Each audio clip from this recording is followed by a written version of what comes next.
Guys sagen that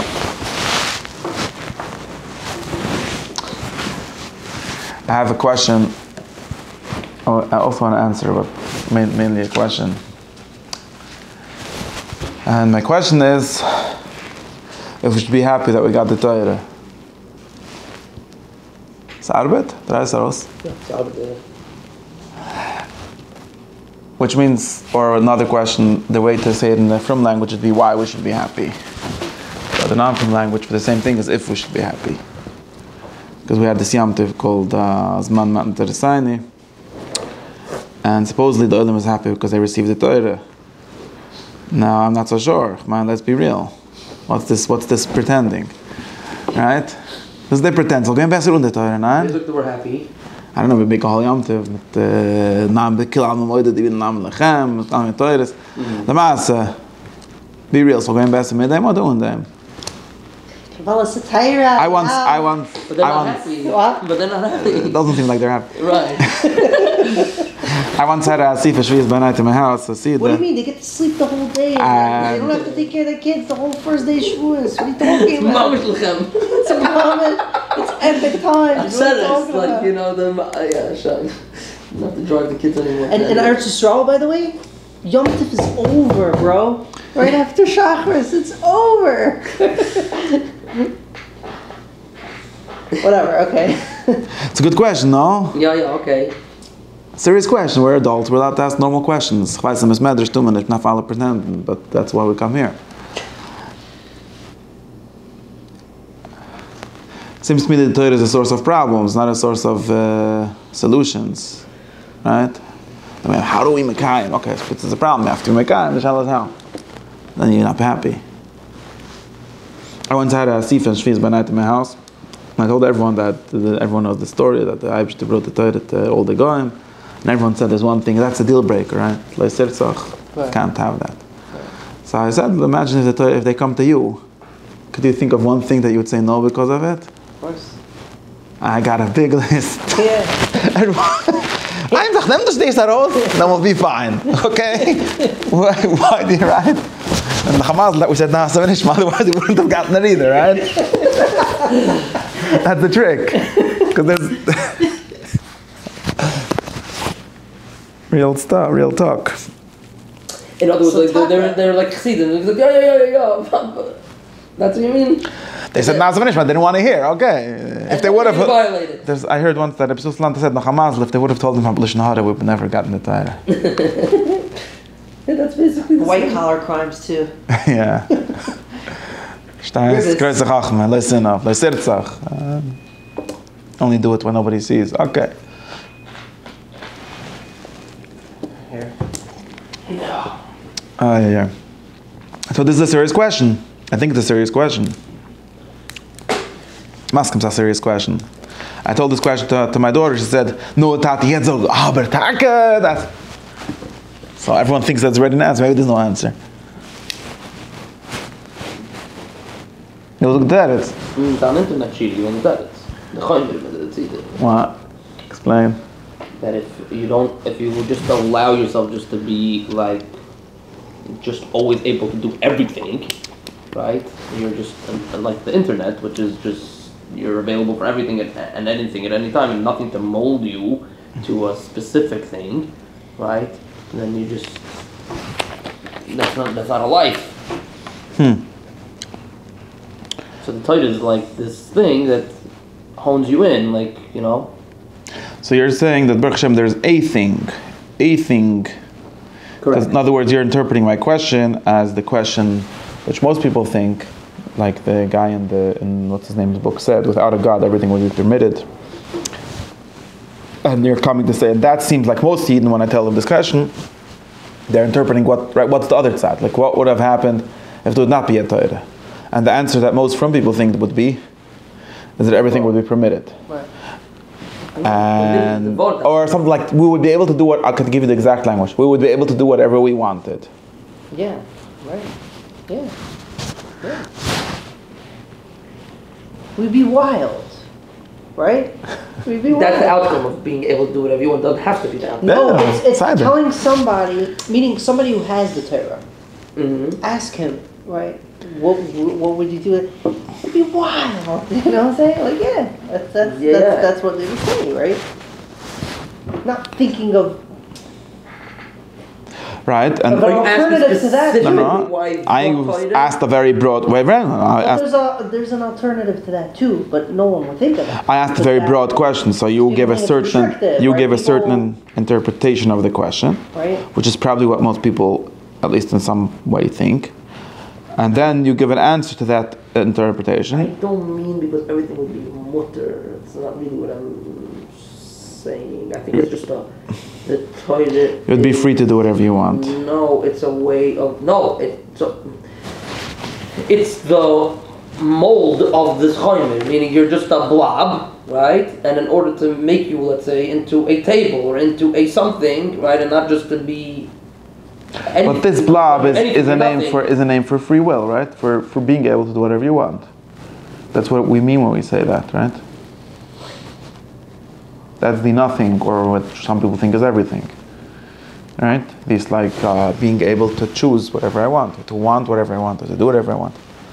That's basically what it is. Or we have a different shot of what it is, because that's what I thought it was also.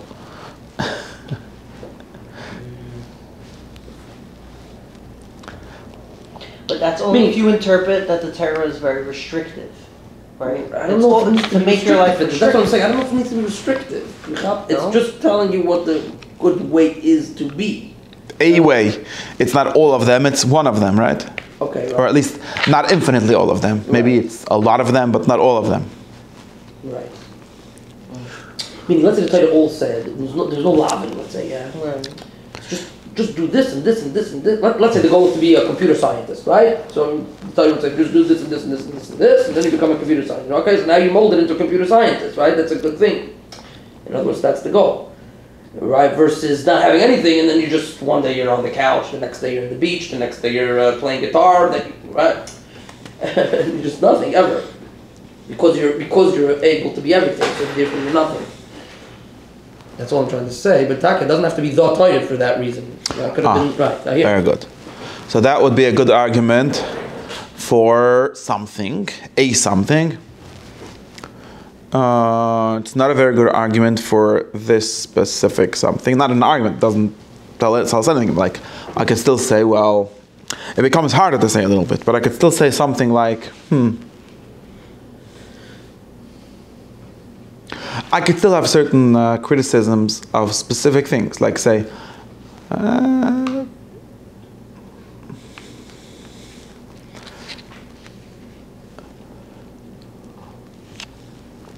I don't actually have an answer for this question, but I could say something like,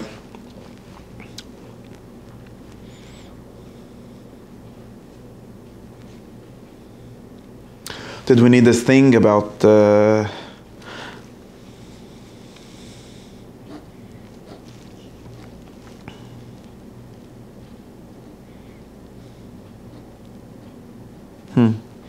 about being the best, about having this beis, about not marrying wherever you want, only people from a specific, what do you call it, tribe. Maybe that's just the cause of most of our problems. It's also machlokes of terais. Maybe we should have ourselves to blame for that. But anyways, yeah, like, in other words, all the particular things, or maybe even if someone says, well, you need certain particular things, we might not be happy with specific things. Maybe there are some things that are bad. Maybe there are some parts of, maybe there are some parts of the Torah that cause us problems and are the source of issues. And we should be sad about them. Or at least we should look for solutions. Or you're so happy about it. By the way, I don't know. I don't have an answer to this question. I think that there are parts in the Torah that are bad for us, as far as I can tell. And to say that it would have been better to have a different one, that was a comparative question. Like, is there a different one that's better? Or that you have to weigh all the options. But at least that's not. I don't think that's really the question we should ask. The question we should ask, is it true that everything the Torah, and the Torah means something very broad here, right? The whole Messiah and everything, right? Maybe it's only a minute. If you include all of that, there's definitely some parts of it that are not helpful, that are even the opposite of helpful. Like? Everyone should think of their example. You want me to tell you my problems? No, tell me a problem that is like a universal problem. There's no universal problem. I mean, universal problems, yeah. Like, for example, with something that I think is a problem, is this thing with being so special. I think that Atav Chatuni is a big problem. I'm not saying it's not true, but I said that it's a big problem. It leads to some very bad midas, which are not helpful. Right. Bad mid Gava is not a good midah, and Gava about being a Yid doesn't make it better. At least not when it's overdone. Maybe we have a shalef, mid-derech hamtzui, maybe there's a mid-aberenis of Gava. Okay, some pride is important. I think it's true. I don't think a person could live without some pride, including pride in his people or so on. But I think that too much of it is definitely horrible and leads to very bad results. And therefore, and since this is something very integral to Yiddishkeit, it's very hard to imagine Yiddishkeit without it. It's not like something that you could try. Many people have tried to refine it, explain it better, but it's at least a challenge for almost everyone. For everyone, basically. Besides for people that just embrace it. Like, we should take any bad midah if it says in the Torah, if we could have an excuse for the Torah for it. But that's something that's a problem. And it actually causes us many problems. Like half of the problems we have with other nations is just because of our bad midas. We have to be real, right? The anti-Semitism, half of it, not whole, a certain Rebbe told me, half of anti-Semitism is the guy's fault, but the other half is the Eden's fault. So 1 second, so I don't know, why am I saying this? Is it the Torah's fault or cut it out of the video. Okay, then we get it. I'm not this, I don't want, okay, I'm gonna, first, soon, in a minute we're gonna talk about this. It's like it's the Torah, that's what I said. When I say Torah, when I say the word Torah, to show that God is not great because all the things whatever, right? Now, and so I think very good. I'm talking about this. No, I don't think it's not at all. What do you mean? I actually think that argument is the correct argument, and we should take it seriously. Why? I'll tell you why. Because I don't know that argument, so. Okay, I know what he means. Now, it doesn't matter. Let's talk. It doesn't matter. When this is not Mar Mekoimes, right? This sheet is not about Mar Mekoimes. We don't have to know anything. No prerequisites. Only after discussing. Why am I? But I should stop saying this sheet. It's going to cause me issues. No, let's say it's very clear then correctly. Well, we started with a question. Question is, should we be happy that we have the Torah? Or why are we happy? More for them a way of asking the same question. Now, we have to refine the question a little bit. We discussed, because this is like very general, most of what we can do really is to refine questions, right? One way of talking, what Ari talked about was, does this mean like this funny imagination that most frum people have, and maybe most people have in general regards to like their little, whatever culture they have, is like without this, I would have been more free. I would have been able to do whatever I wanted. And the answer to that, I think, is relatively trivial. Firstly, you wouldn't be able to do whatever you wanted because you don't know what you want. That goes back to a different sheet where what you want is not a good source for anything. And secondly, it's not good to do whatever you want. It's another word for doing nothing. Okay. Now those are very good points. Very good. So we're not really talking about, but I said that's easy mode, right? Because instead of asking a specific question, which was the question we started with, which is why we, people in Lakewood, in YouTube, in 2025, should be happy, or should we be happy with having received the Torah? You're asking a general question. Should human beings have a culture? Should we have laws? Of course the answer is yes. Should we have tradition? That's a more complicated question. We can get to that. But really it's not a chachma to say easy questions, right? We should ask the hard questions, which is, should Yitzchak Lowy be happy that he has this Torah, which includes all of these books, right? Now we have to refine that question a little more, and this also, I think it's also a key for a solution. It's not only making the problem, but I think it's important. Then we can split this question also into a bunch of questions. In other words, we can split it at least into two questions. One is like the question that most people think that they're asked when they ask this question, and they get defensive about it. I also am getting defensive about it, right? Which is, being defensive is auch a schlechte Midah, depending in which context. But the question is, like there's this ideology, belief, something like that, which we like believe in. The Torah, like you say, the Torah with the capital D and capital T, and it's questions on it, like the Heilige Torah, that's Irish, the game Bahar Sinai. Are you happy with it? Is it good? Right?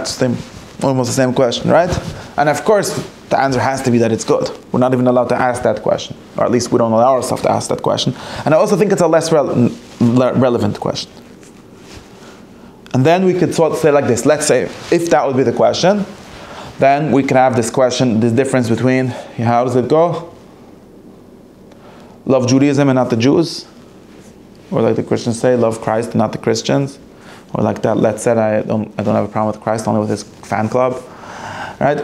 That would be like an answer, right? That's a good answer for people that think that the primary question is to defend some ideal of the Torah, capital the, and or the whatever thing he believes in. And since there's some people that, like 99% of the apples give a bad name to the other 1%, so he's worried about the bad name of this headline thing. So he's going to justify it, he's going to make apologies for it, he's going to say, some Yid that's bad. Yeah, but that's not Yiddishkeit that made him bad. The Yiddishkeit was trying to make him good. He's bad, he's a bad Yid. Right? Same joke, right? Now what's the problem with this argument? Is that a true Scotsman argument? Sort of. What's the problem with this argument? What's the problem that I have with this argument? Or if some people... How do we know it didn't make you that way? Okay, no problem. Maybe it did. And of course there's ways in which it did. But I think I have a bigger problem with this argument, which is that I don't care about this headline. I am not here. I don't think anyone should care. When I say I don't care, I think you should not care. You should not care about the banner that says Judaism, that's like all the banners, that just should be good. Who cares? What's happening from them? What are we going to gain out of having that banner be right? Okay, there's like Emunah. People think that Emunah means to be a big fan of that banner and to make sure that it doesn't get sullied by any arguments or anything. But I don't see how that's useful to anyone. It's a question of covet. I don't know what it's a question of. It doesn't seem to be useful. That's not a question you should be asking. You should never be asking if this headline thing called Yiddishkeit or Torah or whatever it is that you're defending is good or bad. Why would anyone... To whose life is this question relevant? Only to people who are having fights on YouTube. But other than that, Laman of Kibana. Can I just say one thing? Like, are you also saying, I know you're not saying these words, but are you also saying, like, Lamazog, the title was the Susalamta site, right? All these bad midas Lamasa wouldn't come out. Is that like a shekol? No, what I'm saying is, even imagine you could have, if you would convince me, okay, that all the bad, now maybe there's a mitzvah like to convince yourself of that, but it's not the question that I care about. You convince me that all the bad things that you find in, let's say someone would be like a Karawi style argument, right? So there's a bunch of bad things that we assume are bad. Again, we can discuss if they're bad or not, but we're just assuming.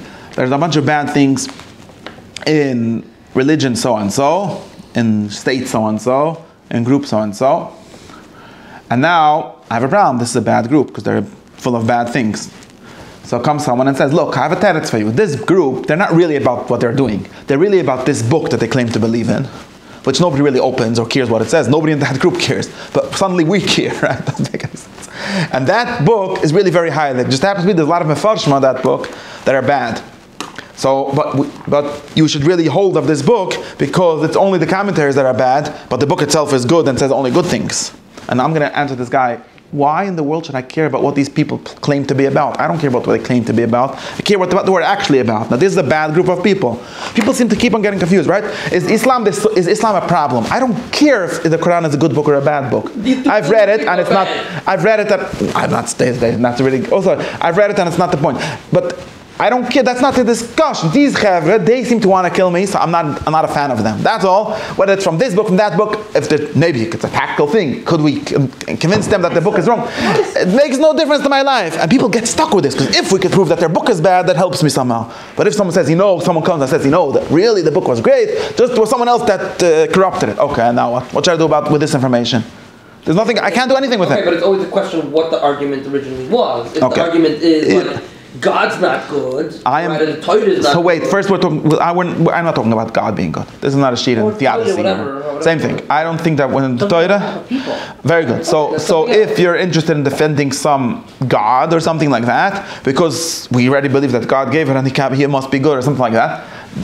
That would be interested in that question. Maybe also, I'm not God interested in has that question. nothing to do with this because the group of people you can say has nothing to do with God. Even though, let's say, even God gave the Torah, you could say, you could talk. Well, the problem with God is that makes things complicated. But I'm just first saying that I'm not interested in that question, because if there's a question of justifying the God that supposedly gave this Torah, then I don't even think that would answer the question for him. But that's another point. Because if he's God, he should know how it's going to be interpreted. My greatest God was not responsible for his own Torah. Man, be real. That's no point of such a God, right? There's no point in such a defense of God. Maybe there's a point. No point in such a defense of God which says, look, God gave a good Torah, people ruined it. Okay, so then you're claiming that I should respect this God. I should have honor, respect, be happy with this matan Torah of this God. And then you tell me, well, it turns out it didn't really do anything good. It only did bad things. So I'm not happy with it. Does God blameless? No problem. So now God's blameless. So what's this for me? I think that people right away tend to shift the conversation to the wrong question. The question that we want to know when we ask these questions is this good? When I asked you the question, should I be happy? I'm going to tell you what I meant with the question. I think that people get very easily confused. Both sides of the discussion get very easily confused with the question. When I come on Shvius and I'm a Shayakis and I say, should we be happy that we got the Torah? Right? I mean literally that. I mean this Yitzchak and this Torah. The one that actually exists amongst the actual people who are following it, who are teaching it, and so on. I don't mean a different question, which is a very nice question. Like, I'm with you, it's a good question. Is the idea of the God that gave the Torah and had this plan, was it a good plan? Is he a good God? Is his Torah a good book? Those are nice questions, but they're not the question that I asked. And I don't think I meant to ask them. And we shift, like we keep on noticing this, right? People always shift questions that you ask as if you meant something else. And if you actually remain very optimistic and you say, well, try to think what you really wanted to know, you'll notice that you never wanted to know that question. Same thing, like I said, it's easier to think about. Nobody cared if Christianity is the cause of the Crusades or not. If these Chevra with the Crusades, we don't like them.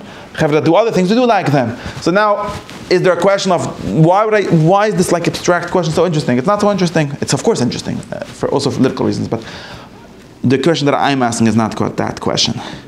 And I think that if there would be such a Torah which is in itself somehow we could know that it's very good, that all these apologetics are true, this ideal is great, but all the people that follow it are somehow bad, I say that you should be a koifer in that Torah, and you should disregard all the teritzim, because it's not relevant.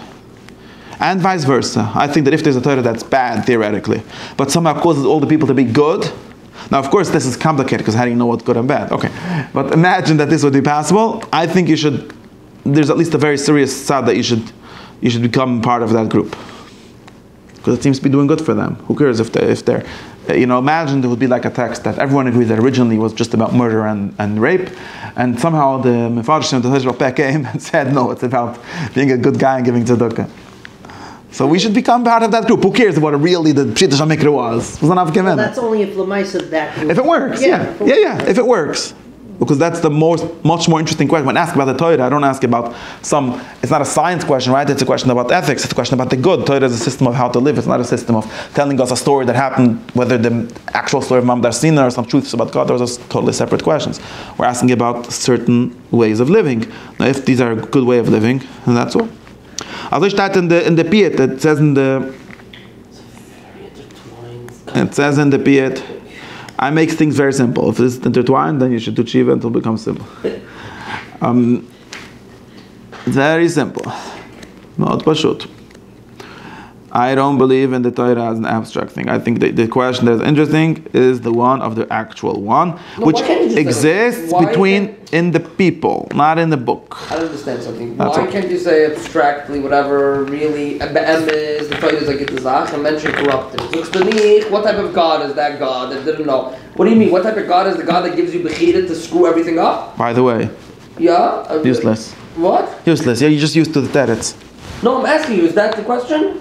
Is that your question? That we shouldn't have the No, that was just a throwaway argument. Delete that from the record. That was not interested about. From the record. So now, yeah. So the interesting thing is that I don't think that this question is a distraction. You're confusing me. Like many people who are good at debates, they're big kishrin that they do sleight of hand. They, instead of answering your question, they make you think that you answer a different question, and they have a good answer on that question, and they answer it. Like media training, right? Answer the question you wanted to be asked, not the one you asked. Okay. I think that when I ask the question, should I be happy with the Torah, which is sort of the same question, should I follow it, right? If it's good, I'm happy with it, I'll follow it, right? If it's not good, I won't follow it. Yeah, the question I want to know... No. Okay, wait. I'm not following the people. No, okay. I don't believe in the concept of a Torah existing without the people. But it does. No, it does not. No, it does not. Does not. Okay.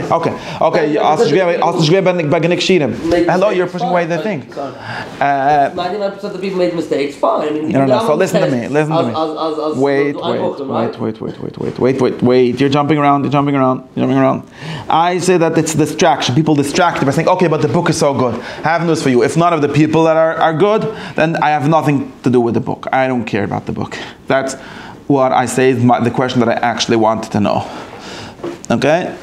Now, if you want to tell me that you have a secret way, listen to what I listen. All the people are because the word Torah doesn't mean a book. If anyone told you Torah is a book, they're not pekursim. It's in the Gemara. If someone says Torah is a book, nizrike by meanness. The Torah is not a book. The Torah is people that do it. Hanik Torah is shebal peh. Listat in the Gemara was sagt skiddish. Yana Amelech. Never made a mistake. He said Torah is a book. Anyone that wants to read it should read it. I'm a bad guy, but who cares? I killed all the chumim, but there's still the book. Took the Gemara nizrike by meanness. That's a Gemara. But why? Because the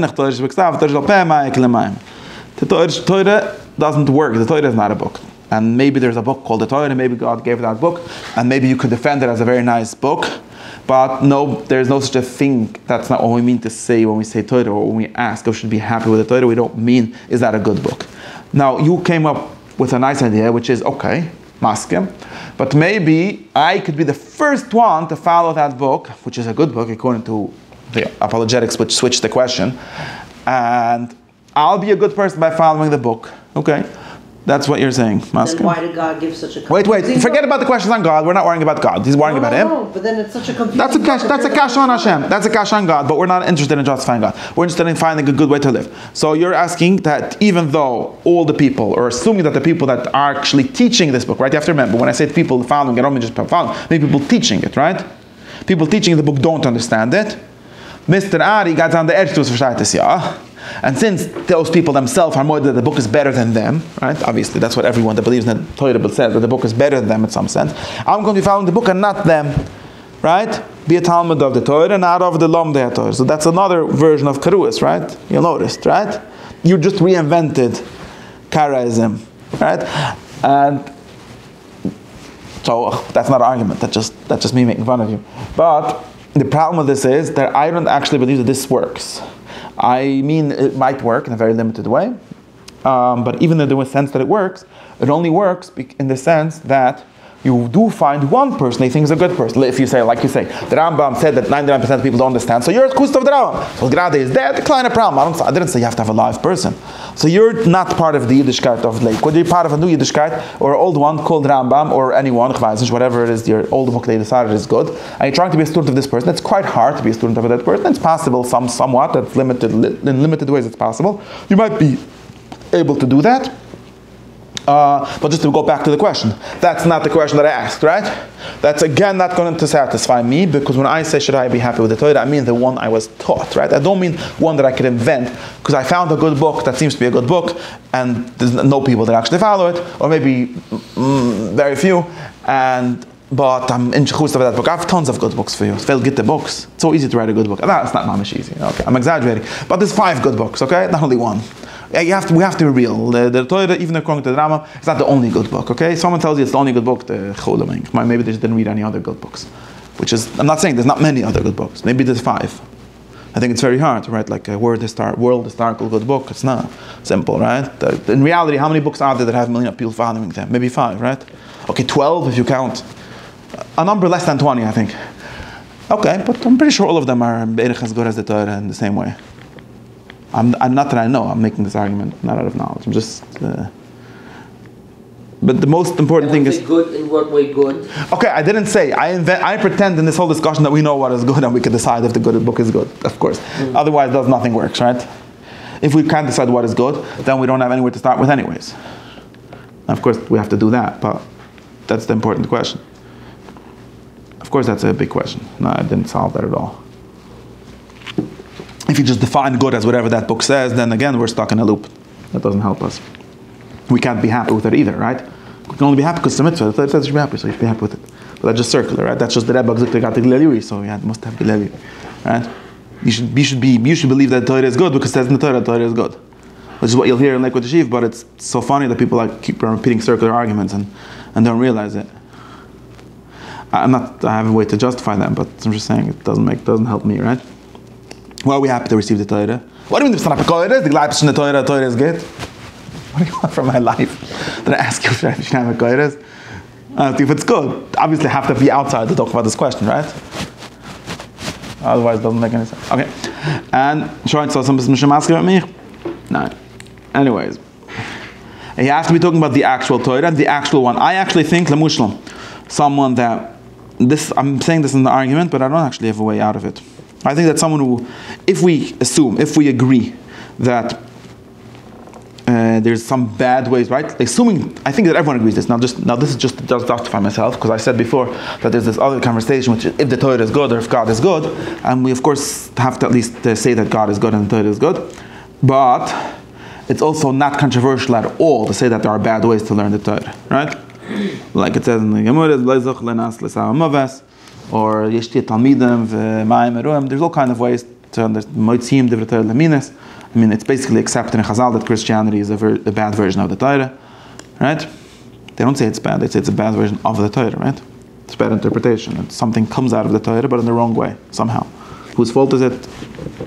Good question, right? But it's a very much traditionally accepted. There's nothing controversial. Like I say this, I've tried to make this controversial, this discussion, but really it's not controversial at all. It's very accepted. It's Kol dies, all the shit is our maskim, that you could have, that's theoretically possible. There should be people who should go around saying, we are committed to the Torah, we're Torah people, and they should be horribly bad people. Nobody should want to be like them. Even the Torah itself is against them, but it's true that they came from the Torah, right? And now I have a question for you. Someone that grew up in that group, okay? Everyone should imagine whichever group he's thinking of, okay? And then he got zeichel, right, like a Vrumavini. He started asking you the right questions. I guess, of course, it's a fantasy. It doesn't really work like this. But let's say, really, he got molested by his teacher over there. But let's say there could be like this pure version of a Vrumavini. And by the way, that's bad. That's a reason. You get what I'm saying, right? Yeah. That's correct. That's the real. But anyway, let's say he figures out that this is wrong, right? Because it's not good to molest people. So he becomes a goy, right? And also will come and tell him, what do you mean? Your Rebbe, the Shaygit, he doesn't represent the whole Torah. He had a wrong shot in the Torah. Therefore, come to us, or you're stupid for becoming a goy because you realize that the Square Rebbe is not such a tzaddik. Square Rebbe himself doesn't pretend to be Moshe Rabbeinu. He is also moida that the Torah is above him. Does not actually moida, by the way, but we pretend that he is. And not only he's right, but and therefore you're very dumb if you make that conclusion, right? That's what we like to say. I think that argument is absolutely wrong, because there is no Torah besides for the one that actually gets taught in Talmud Torah. And it says in the medrash, right? Everyone knows the medrash of Purim, that the Torah came to the Eibush. It says in the Piyut of Torah Gdosha that someone printed into a Machzor Shvius, so I sang it yesterday, that the Torah said that the Rebbeinu Shalom im Ein Yisroel ein Torah. Right? What do you mean ein Torah? No Himmel. No use, right? The Torah only exists to the extent that people read it and mekayim it and do it, okay? And therefore, if there's a version of Torah which is bad, then whoever converts out of it is right, and there isn't any argument against it. He's not making a mistake. It could be that you could propose to him, now that you got out of that, no problem, because the guy is lost, so you're helping him. I'm not saying you shouldn't help him in that way. But I'm just saying that the argument that says that he's stupid is wrong. He is right. And I said, I think it's vice versa true. If someone comes to me, and I know people that come and say this, right? I don't know if the Torah is true. It seems to me that whatever I was taught is good, way to live.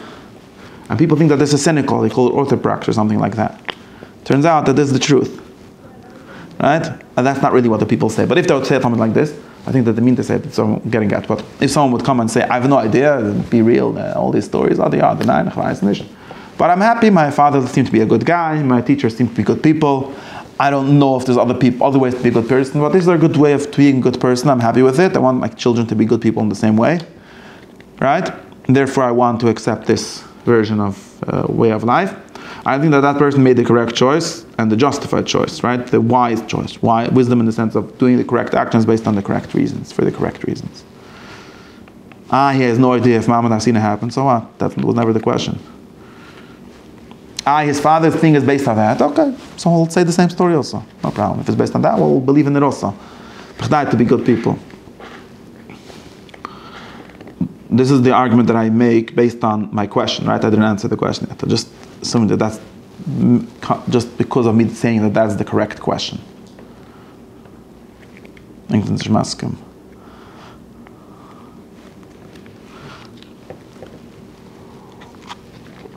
Turns out that it's very important to be good people. People keep on jumping way out of this and saying, I don't have to be a good person because I believe right in the Torah I have this banner behind me who is good. Useless. If you're a bad guy, your children should become goyim, even if you have this banner. It doesn't save you. I think many people sort of rely on that. And they do.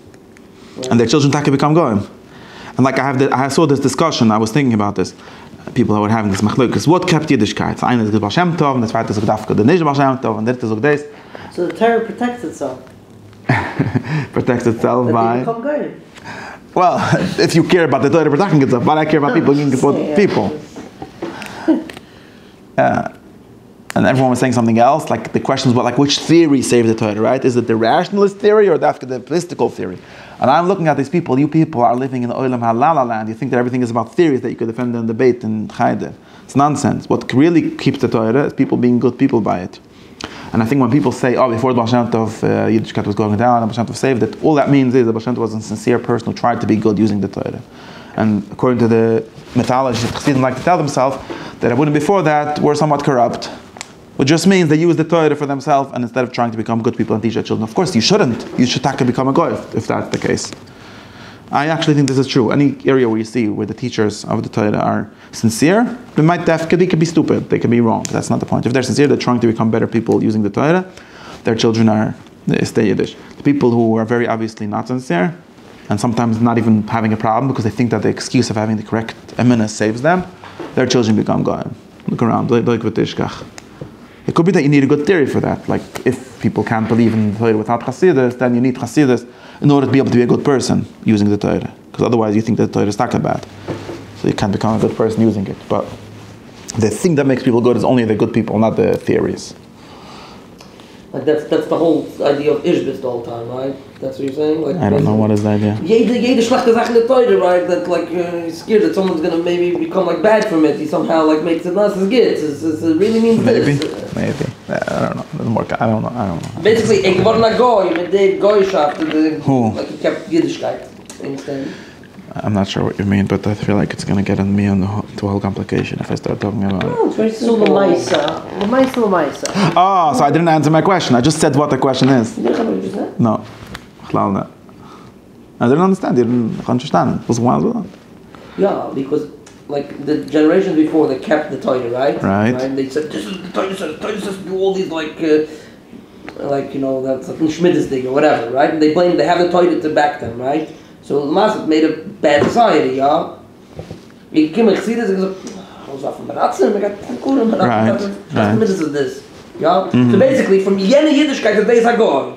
So I'm saying, I'm geworden going Tage. And that's what kept Yiddishkeit going. The Tag geworden going, klappen the Pasha no problem. Okay, you could say that.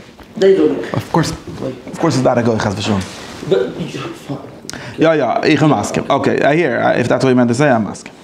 Now the question is, I'm not saying that any of these solutions are the correct solutions or anything.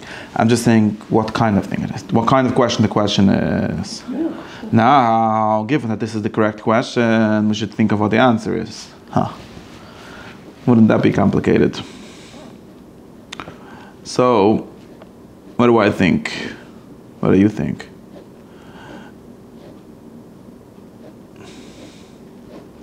Turns out I made my job very hard now because all the people listen to my classes, not all of them have the same background as me, and some of them maybe have a bad background, and I'm telling them to become goyim.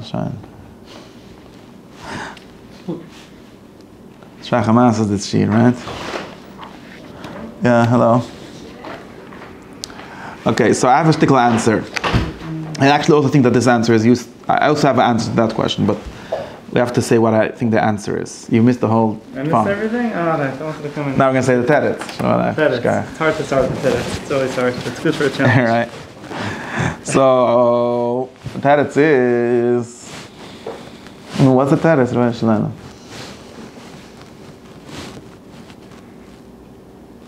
I can't get into the actual teretz maybe, but I could say what kind of teretz there could be, right?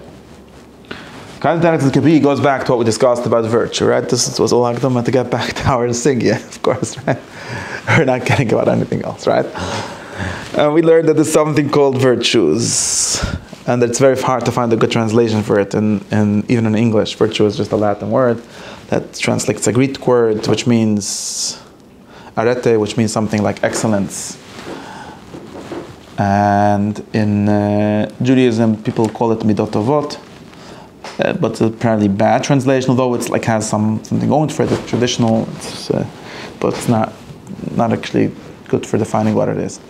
Because midah just means a measure, and this is just the reason we call it midah was just based, I think, on the Rambam's theory of midah, Aristotle's theory of virtues being measures in between. And midat tovah just means the correct measure, but it does think of what, like not saying what the point of that is. The term midat tovah came from that Greek Yeah, word? I think so. Not in the Greek word. It came from the translators, like from the Rambam. The Rambam already used the word midah, although he called the book Hilchas Deis because it's the midah of the Deis. It's not Hilchas Midas. But he uses the term midah in Perish HaMishnah, and it's from Chazal. Chazal used the word midah, and possibly for the kind of thing that the Greeks called virtues.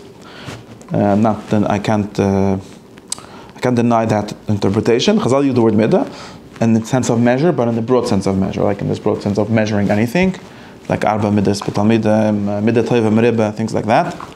It literally means measure, but it means like the measure of a certain way of acting. So something very close to what we call virtues. And it was used by the Rambam and then its translators for virtues more generally. But it doesn't help us to explain what it is.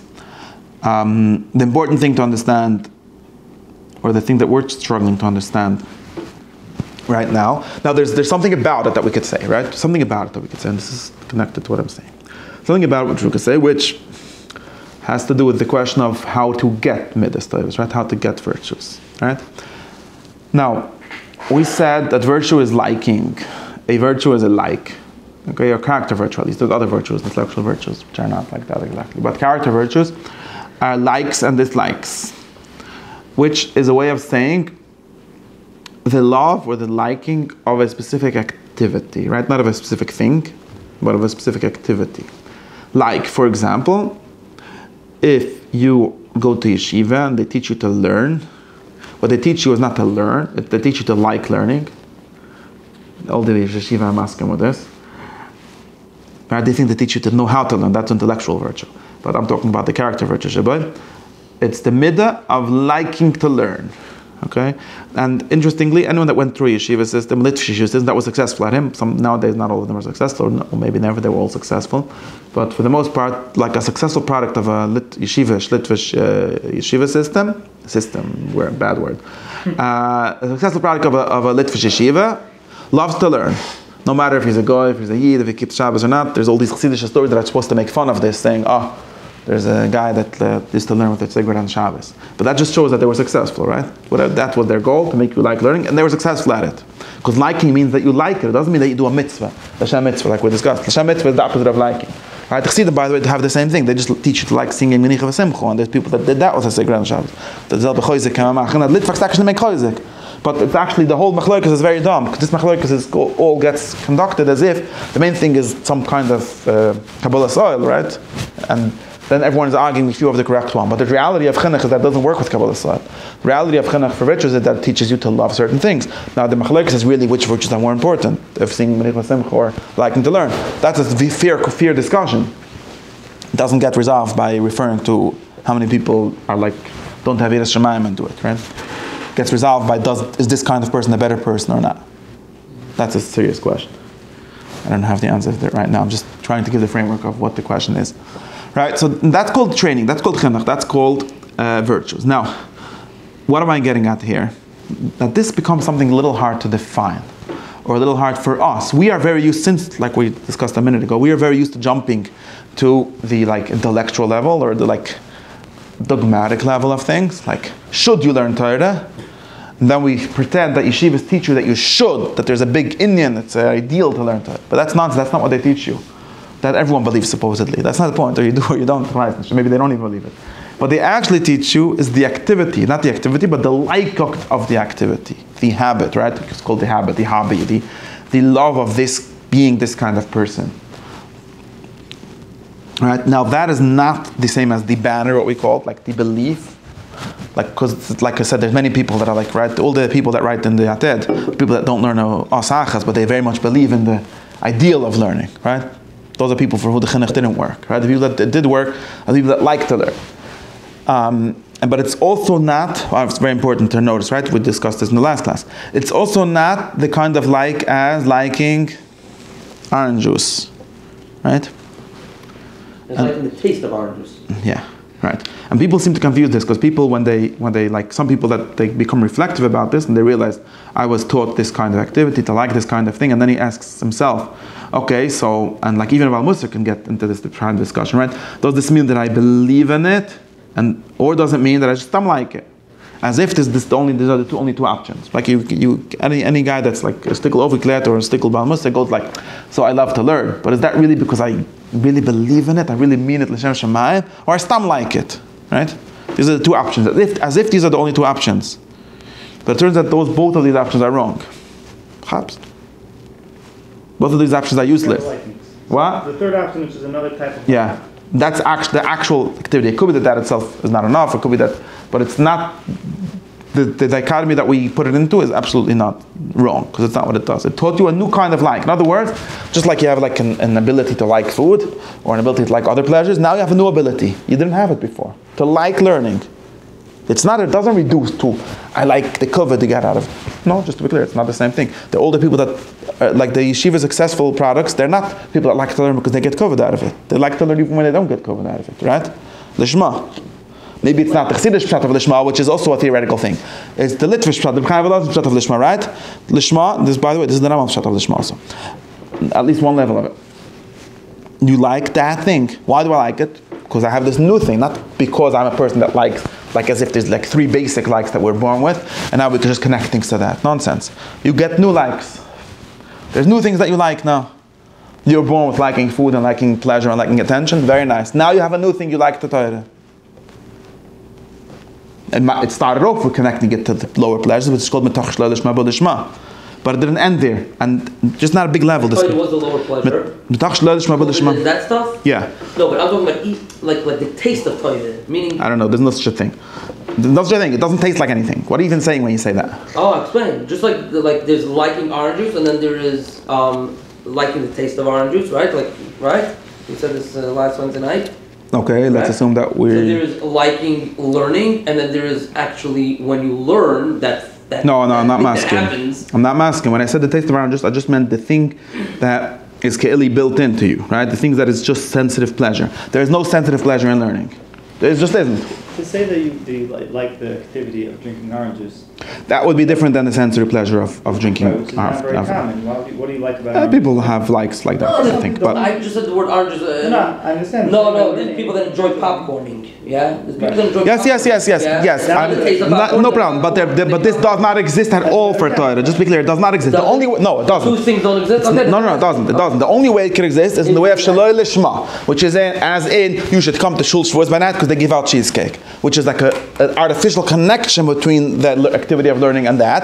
And you could do the learning not for itself, but for the purpose of covet or for money or for the nash that you give.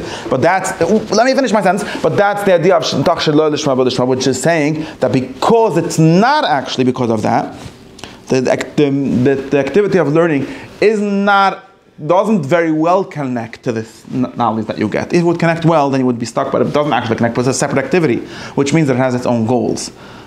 right? And then once you get into it, you'll notice those goals. Which is an important point that we're going to get to. You notice those goals. You notice that learning has its own goal. What is it? To understand the sugya well. Let's say. That's a goal that's entirely separate from getting the candy. Now you could work hard and you could like try to keep on remembering, I don't really care about learning the sugya well. I only care about getting the candy in the end. That's called the. That's not actually the natural situation. That's like where people begin, but it's not the natural situation of anyone that likes to learn. Anyone that likes to learn is because they like the good, which is inherent to learning itself. Can you say that you like the feeling of learning? No, because feeling is another thing that you pretend existed before. I don't know what the feeling of learning. The feeling of learning was neschadish when you were taught to learn. When you say the feeling, you're pretending that I don't know what feelings are. I know what sensory feelings are. Okay, no, sensory feelings, as in there's no sensory feeling in that. No, absolutely not. No, doesn't feel like anything. It feels like, it feels it's an analogous word, use of the term feel. It feels like understanding a pshat. It doesn't feel like sweetness in your tongue or like whatever sensory pleasure in your nerves you have from other sensory pleasure. Just not. People like to pretend that it is, but it's not. I'm not just denying that it doesn't have some neurons firing in your brain or whatever that is. But that's still separate than what we call sensory pleasures. It's our other neurons, okay? Let's say it's also neurons. I'm not getting into materialism versus that. But it's other neurons, okay? Other nerves. And those nerves do not act, they're not the same ones.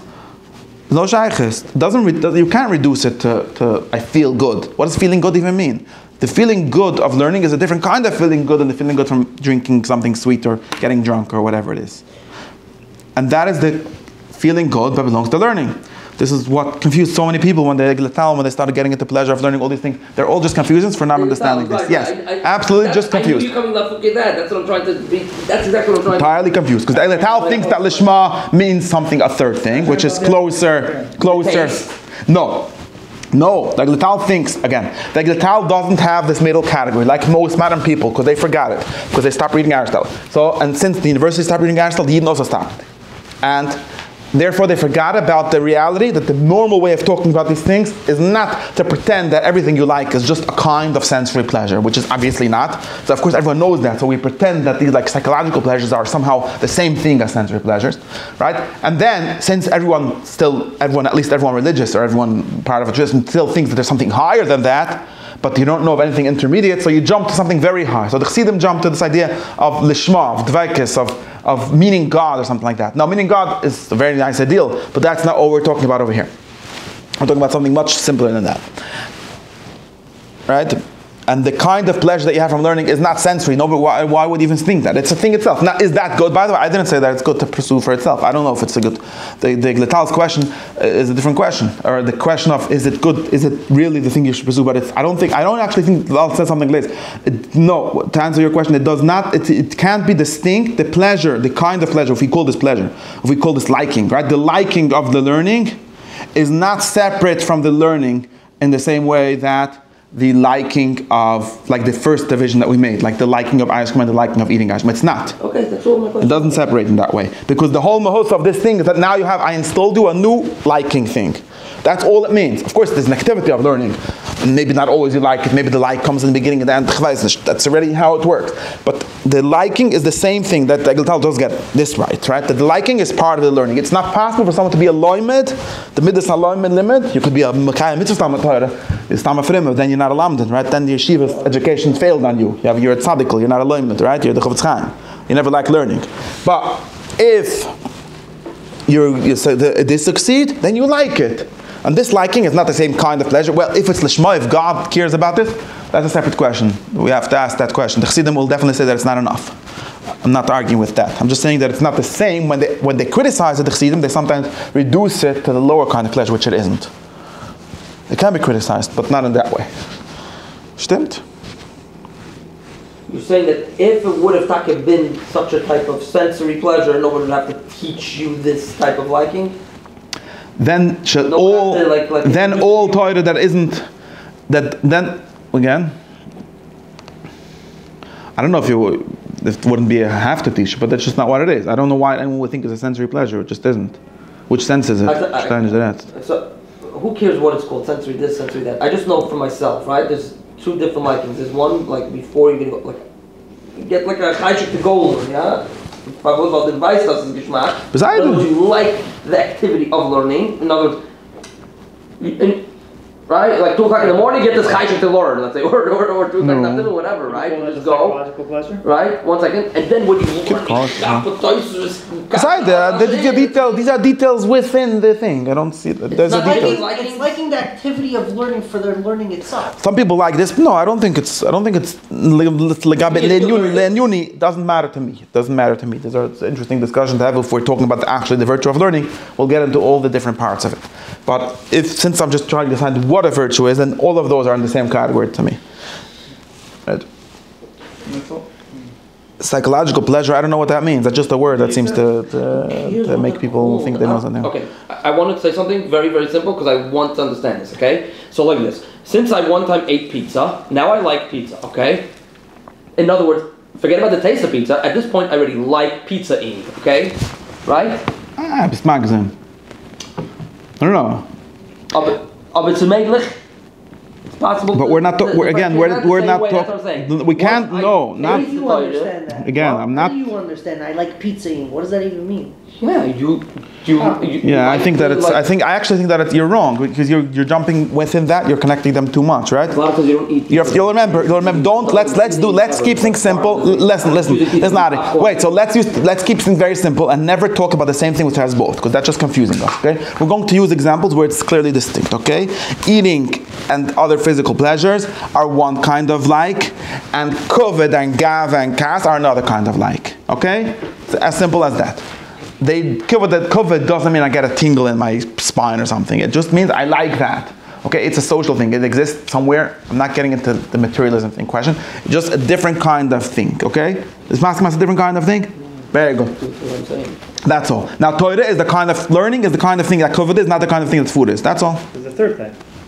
Not a third. Same. There isn't a third thing? It's a good, better one, but it's different. Same kind of thing. There's a third thing which is intellectual. We're not talking about that. We're talking about the virtue of learning. Can you give 2 regular examples, let's say, of like gaiva and let's say, I don't know, the food thing, whatever, the pleasure thing? Yeah, what do you mean? Saying that once I feel COVID, vice versa, it tastes like COVID. The big difference the generally big difference is that one is social, in other words, it's taught, and the other one is more natural. Again, to use a simplified example, we don't have to be taught to like food, but you do have to be taught to like COVID. Everyone is taught that. Because it has to do with the sensory pleasure? Yes. Whereas gaiva has nothing to do with the sensory pleasure. Exactly. It's something you're taught. Maybe you're taught, you have a natural disposition to it, we could also have a natural disposition to everything. But you're taught in the sense of it's a social, it's a cultural. COVID is a cultural institution, right? If you're like a critical theory person, you said it doesn't really exist, right? Only literal pleasures might exist, even that's culturally construed, because they get into that level of that. But we're trying to make it simple, right? But it's a how do they call it? How do they call it? Paradox? Not a paradox, a constructed thing, right? Something that doesn't live in your body in the same way that food lives in your body. As simple as that. It lives in the relationship between me and you. Does that have some representation in my body, my brain? Not my question. But it doesn't live in my body in the same way. So the is the same like, let's say, COVID? Yes. Okay, fine. You have to be taught. And liking it is not a reduction of one to the other. It's not that now I just like it like in the same way I like food. I like it in a different way. Now, you could say that all of these kinds of likes are still selfish and bad. We're not getting into that question. That's the Chassidish criticism, the Platonic criticism. Plato already had that criticism. But that's not my point. It's still more that it's a different kind of thing. And people seem to be missing this. Because it just, in other words, that if there's no value, like no value, it's not different. It's not different at all. Like some people like pizza and some people like torah.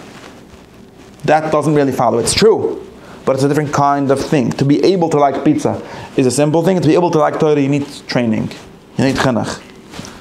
This is important. It's socially constructed, okay? And if taste needs chinuch also, then it would be the same? There's other differences. It's a different thing. I just told you one difference between them. It's a different thing. Even if it wouldn't be this, it's still a different thing. We're just trying to define why it's a different thing. No, I said one chilek. I didn't say this is what made the difference. It's obviously a different thing. It's just, I don't think I need to explain you why it's a different thing. It's a kind of, what do you mean? It's a different thing. It's like a sense feeling is a kind of thing. You understand what that means?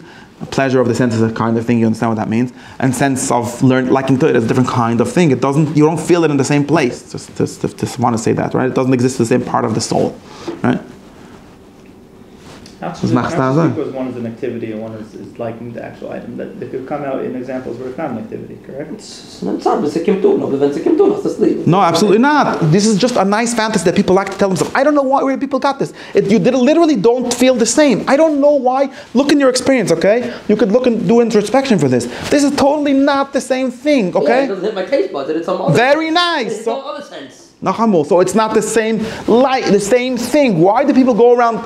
People have just invented this category called liking things, and then like, you like torah, I like pizza. That's true in a very broad sense if you like to use the word like in an undifferentiated way. But it's like saying this is a table and that's a star. Both are things.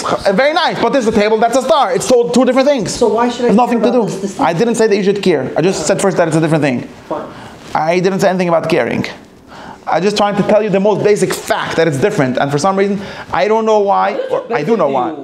Because it's basic. If it's something else is basic, you're messed up. No, I mean this for real. I'm actually thinking the way like you usually teach to think, but I don't see why the taste bud, because it's a tongue and a piece of something hits it. I don't understand what you're saying. Like, we know what that is, and we know what this is. They're not the same thing. If why is like yellow marker different than a blue marker? I don't know, because one is yellow, one is blue. What is the question? It's also different, right? Obviously, of course, those are different. Very nice. But they're the same. Okay. Like taste. No, they're the same kind of thing, right? We have this. Why did they say did you ever figure out this category called senses? Do you know what a sense is? Oh, so you decided there's 5 senses? And I decided. Yes. And that's it. It can be another. Again. We have to be very. No, there's not more than 5. But we have to be real in this sense. Maybe in a different sense. And we have to be real, right? It's not a chachma to just go and take words. This is sophistry, right? Let's take words and pretend we can make them all sound the same. They're not the same. There's no reason. Like it's the opposite. If someone wants to claim that they're the same, they have to prove it. The normal way of thinking is that there's not the same. It's not the same kind of thing. I don't know why. Like, tell me why you even mean when you say the same kind of thing. When you hear I have no clue what you're saying. No, it's not. It's absolutely not. It's not the same as what? It's not the same as feeling something in my mind, as feeling something in my tongue. What are you telling me? Oh, so once again, so the other sense called hearing is also not the same as taste. Again, when you say music, just to be clear, no, because you made me complicated examples. I'll tell you why. Because we can't. People always escaping to complicated examples. Because music is not a pleasure for the ear. If you say something very simple, like the kind of music that babies like, then yes. But if you talk about appreciating music, that's something. I'm not appreciating. I'm talking about what babies like. Then of course it's just a pleasurable sound. It's not simple that there's such a thing. But I'm assuming that there's such a thing. Yeah, of course. So very loud sounds hurts you, and a nice pleasant sound likes you. That's the same exact kind of thing. Of course, it's a kind of. I could even give you some definition for what a sense means, but why would I have to go there? Like, I feel like it's something we all know. And I think that the other thing, I'm telling you this, I'm making this argument, okay? I think that the other thing, this assumption that it's the same kind of thing to like a shtickle toisvis, is something that nobody knows. It's a shtickle philosophy that makes no sense, that you were told by someone and you decided that it's basic, and it's nonsense. Just think for 1 second and see that it's nonsense. No, I'm trying to figure out when you say. I'll tell you this. Ich verstehe so viel. Wenn ich esse Popcorn, habe ich gesehen. Wenn ich klein Toys habe ich es auch. No, you don't know that. You actually don't know that. No, it's not a mitzvah. This I'm telling you. It's brainwashing by a kotzkechus that told you this. It's brainwashing. I'm telling you mitzvah. I know you're not. I like it. Adi, you have to come to me. Whenever I say something that's not a mitzvah, ich weiß es nicht. Okay? No. I'm doing a shortcut because I don't have a good. I'm doing a shortcut. I'm doing a shortcut because I don't have to be mechalik. You're the one that's connecting two things just to have the same word. It makes totally no sense. Around like it's no shaykhs, and for some reason you're pretending that it's me that has to prove you that it's different. It's so funny. It's no shaykhs, these two things. I don't even get you. Actually, your other question was a better question. What is the shaykhs between enjoying a touch and enjoying a taste? That's a good question. There's actually pretty easy ways of answering it. Why they're similar? But what you're saying is something totally different. It's just that we use the same word like for both or enjoy for both, which is very not accurate because it's not the same kind of enjoyment. It's the same kind, just in the sense that you know, like in the same similar. Like I sometimes make these funny things. Like my chair likes to be on the floor. Both likes, it never jumps up by itself, so I must like it. And that's the same kind of thing as me liking pizza. It's just a word that we use the same, but it's just sophistry. There's nothing this same word refers to in your experience or in anything that you're making them pretend to be the same thing. I have no idea why anyone would say this. I use the mushal of hearing for a very simple reason, okay? Because you said that hearing is one of the 5 senses, and that has type of enjoyment, right? So then you said, no, I'm using a complicated mushal. I wasn't using a complicated mushal. I'm trying to tell you a mushal that hearing has pleasure from, right? Very good. So that you understand that hearing's pleasure and touch pleasure is different, even though they're from the 5 senses. So too, the brain... Tadek, did you listen to what I said, or you just was thinking of what you're going to answer? Because I just repeated this question that you said to you a minute ago. No, you said about the difference between touch and taste. And I specifically said hearing. No, it's right? No, because I think I specifically gave you the Do you understand why we came up with this concept of 5 senses? What do we mean when we say senses? I have an example. It's not the 5 senses. What about hearing a joke? Now, I'm not talking about the physical feeling of laughing after you hear the joke. When you hear a joke... That's like appreciating music. It's like music, but music is one of the 5 senses. And that's like understanding touch. Yeah, that's not hearing. It's not a pleasure of the ear. Of course not. No, of course not. It's a social thing. I don't know what. Yeah, of course. It's a social thing? What of course. If no one's around? Of course. I like hearing. That's not social. By social, I don't mean if no one's around. I mean it's something you're taught. It's a cultural thing. Of course, in different cultures like different jokes. Okay, that's not entirely a proof, but in some sense, yeah, of course. That's the same exact as of course. Liking the Yeah, of course. It's not the same kind of thing as liking a shtickle as the pleasure of senses. Of course not. I didn't convince you that anything better or anything. I'm just telling you it's different. We just use this word feel good for everything. We just use this word feel good for everything as if we know what that is, but we don't know what that is. We know what feeling good means in a sensory sense. We also know what it means in a different sense, but it's not the same thing. I have no idea why you keep on pretending it's the same thing. It's just the same word. It's not even, you should use a different word and you'll see that it's not the same thing. I could call it differently. Let's decide to call it differently and then I'll be right? What's the difference? Days have a chlieb and days have a chlieb. Or the days have a pleasure for again. Why are you saying hooked on saying that it's different? I'm not hooked. I'm hooked on you being so never brainwashed and you're repeating words to me that mean nothing. Because let's make a new language. Yitzchak Law made a new law. We're not allowed to call these things enjoyment. We have to call one enjoyment and one plinjoyment. Okay? Now you understand that's 2 different things, right? This I enjoy and this I plinjoy. Can I give a good example? Finish. Did I solve your problem? Can I give now give me something besides for the words to tell me why I said something wrong. Let's say liking to drink. Talking about alcohol. Liking to get drunk, right? It's a perfect example for you. You can't. You have to make a distinction between of why, not why you like to drink, but meaning you can't bring taste into the matter, right? Because it's disgusting, right? no, sensory wise, right? Like it's nothing to do with the good taste, it's right? Separate. It's the social aspect of it, right? So I like to drink. I'd like to. I don't think Ada disagrees that it's different. He disagrees that therefore we should say that it's different. I don't know why. I think he's saying that... It's the opposite. If you want to connect things, you have to connect them. Within learning, he's saying you have sensory. I don't think you have both things. That's you saying. I don't know which sense enjoys learning. By the way. What I'm saying. I don't know which sense enjoys learning. If you want to tell me which one it is, or in which sense it's a sense, so why would you even call it a sense? I don't know where it is, but I know for sure that I like it. That's very cute. I'm asking that you like it, but you're just... No, because senses have a meaning. This is not just a word that we made up.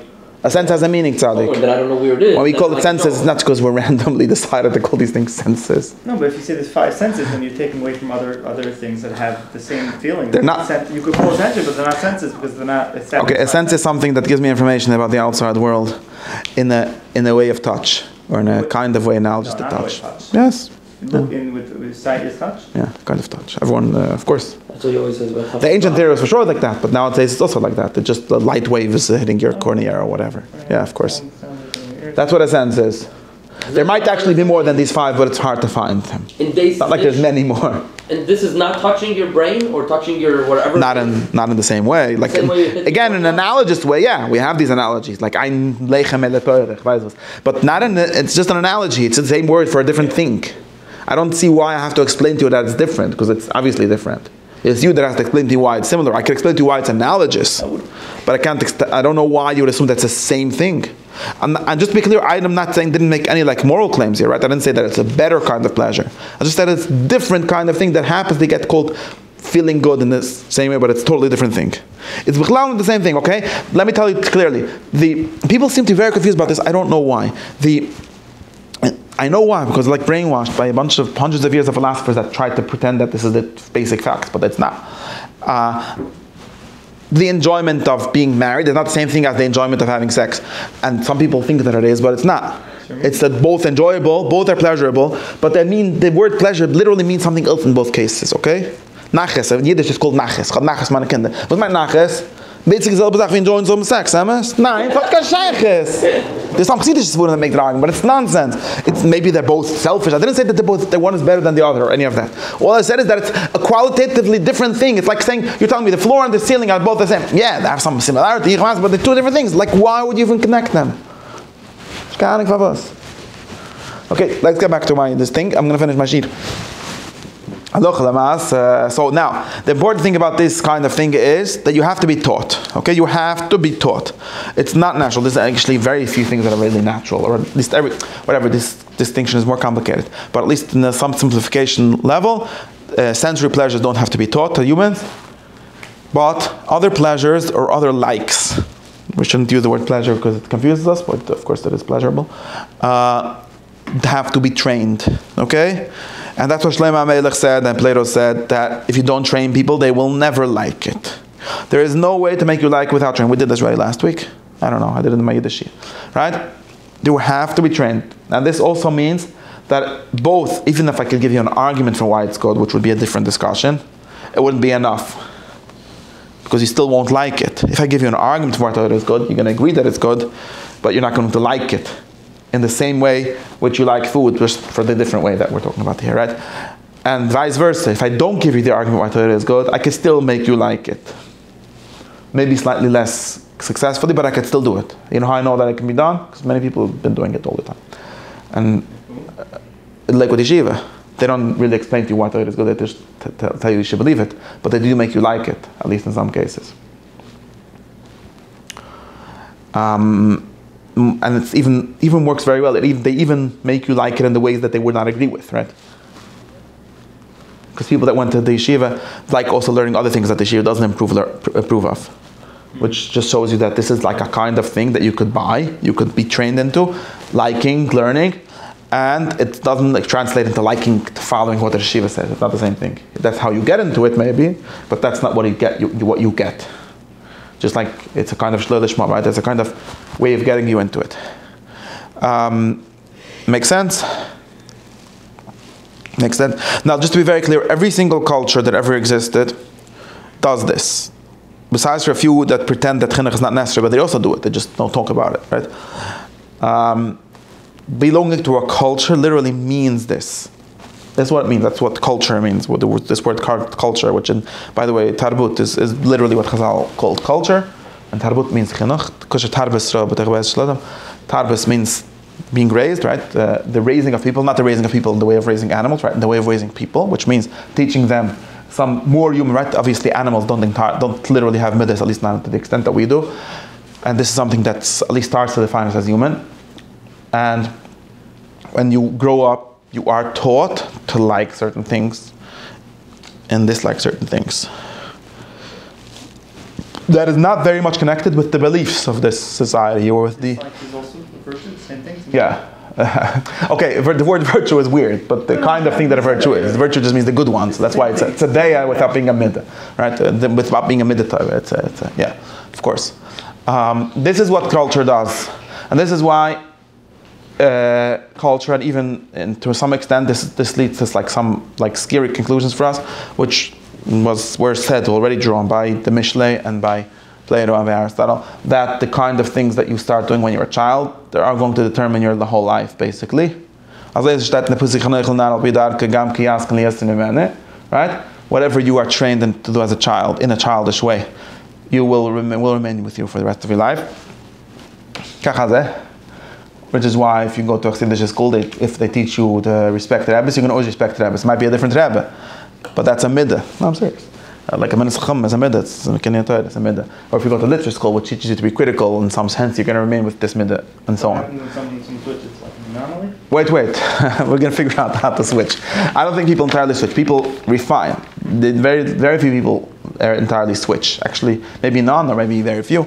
But very few people entirely switch, and I don't think that's what we need to be doing.